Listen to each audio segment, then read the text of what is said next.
ஒரு அவசரங்களாவுக்கு ஒரு மாத்திரை மருந்து சாப்பிட கூட மருந்து வாங்கத்த கூட வழி இல்லையா.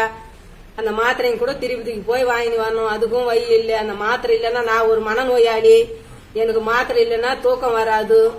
அதுக்கு எத்தனையோ பிரச்சனைங்க இருக்குது ஐயா. நான் எந்த பிரச்சனை சொல்றதுன்னே எனக்கு புரியல. நாடு இருக்கிற நிலவரம் எல்லாருக்கும் நல்லா தான் புரியுது. இருந்தாலும் ஏஎஸ்ஐங்களுக்கும் நீங்க உதவி பண்ணுவீங்கன்னு நாங்க நம்புறோம் ஐயா.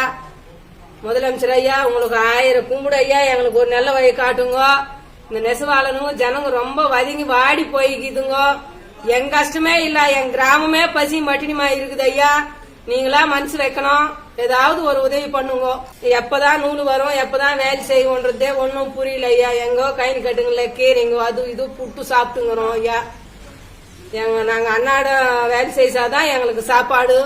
இன்னும் எத்தனை நாளைக்கு இந்த மாதிரி வேலை இல்லாத நாங்க இருக்கணும்ன்றது எங்களுக்கு ஒன்னும் புரியல.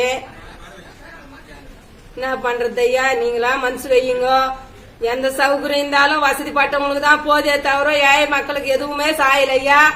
ஏழை மக்களை நீங்க கவனிப்பா முக்கியமா பாக்கணும்னு நான் வேண்டுகோள் விடுறேன் ஐயா.